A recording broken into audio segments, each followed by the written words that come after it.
Welcome back. Thank you very much for staying with us. Now, President Cyril Ramaphosa has reiterated the Government of National Unity's determination to succeed despite ideological differences and South Africa's challenges. Nkosikhulule Nyembezi, election monitoring network policy analyst, says even though the president is optimistic, legitimizing the GNU will require a rebuilding of trust. Mr. Nyembezi joins us this evening to unpack his views on the GNU. Good evening, Mr. Nyembezi. Thank you very much for joining us on The Full View.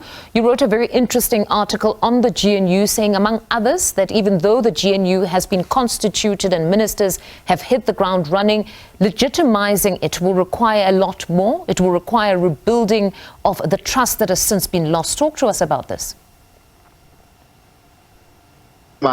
It's a pleasure to be your guest. Yes, indeed, we saw the president open parliament last week, and in his speech he explained what this animal is, the Government of National Unity, and he was referring to the words of President Mandela when he assessed the first GNU in 1994 after 100 days after its inauguration. So he was basically saying, let's all work together. It's 10 political parties.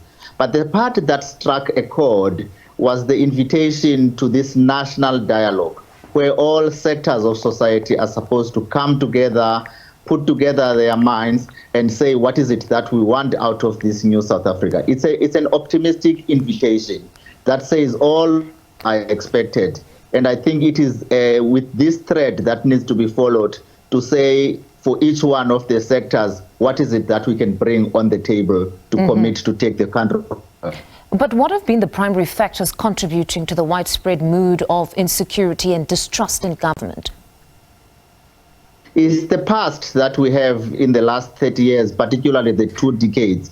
Corruption, insecurity, the deterioration of standards, and all other things that South Africans have already diagnosed.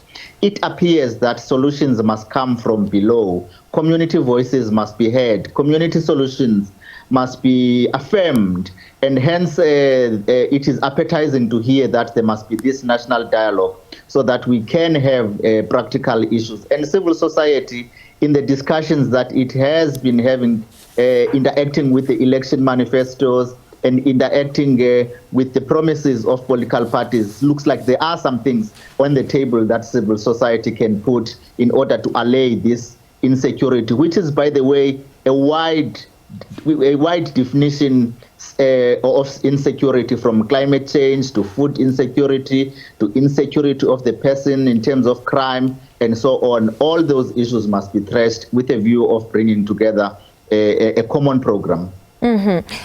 This national dialogue, there are those that are of the view that citizens are out workshopped. They're actually fatigued. They no longer want to talk. They no longer want to diagnose the problems. They're well diagnosed. They're well characterized. Right now, they just wanted government to implement the plans that are already there. What is your view on just this position by some, that there really is no appetite on the part of civil servants or society in general to have another workshop or a conversation or dialogue even of this magnitude? Well, citizens voted for change, not continuity. And it looks like by putting these 10 political parties in parliament, in cabinet, that is the kind of change. By reducing the majority of the ANC so that there is no dominant party in the national sphere, that is the change they want as opposed to continuity. The checks and balances that exist now are promising, in that if you have different political parties in cabinet, then there will be a multiplicity of voices. If you have portfolio committees in parliament and other legislatures that are chaired by someone from a different party than the holder of a cabinet position, it looks like we will have checks and balances and accountability. So there is a sense of hope, and there are new opportunities that didn't exist before. Hence, the mobilization to say we go for it and give it all a try. You touch on perhaps the potential of change, but just yesterday I was reading an article where Minister Mantashe spoke about possibly there being some sort of difficulty with the Democratic Alliance, or at least the leader, Federal Chair Helen Zille, in this respect, that the Democratic Alliance would need to disabuse itself of the idea that into government their ministers would take with them that which they campaigned with, that type of a message. You're saying, though, there's no continuity now, there's change. But it seems there are some political parties or politicians that are of the view that there must be a level of continuity here where you cannot necessarily infuse too much of your campaign messaging into what government or the work of government is. There is continuity, and there must be continuity in the sense of continuing with the human rights culture, continuing prioritizing civil servants, the citizens, and continuing with the spirit of unity. What we cannot have as continuity is a culture in parliament of impunity, where we see a dominant political party protecting its members from accountability, be it with maladministration of public funds, be it with corruption and the issuance of tenders to the politically connected and the elite, and so on. So that is what needs to change. And also from the point of view of civil society and other sectors, continuity is in terms of affirming what people are already doing on the ground to ensure that their lives are improved. So we move away from narrow political interest into a human rights agenda.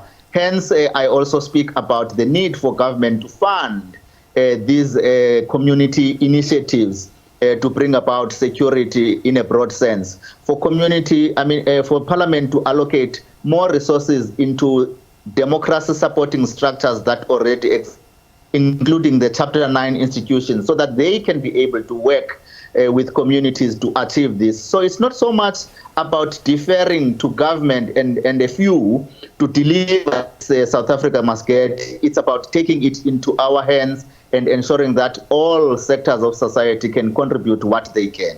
All right, Mr. Nyembezi, thank you very much for your time this evening. That's Nkosikhulule Nyembezi, Election Monitoring Network Policy Analyst, speaking to us.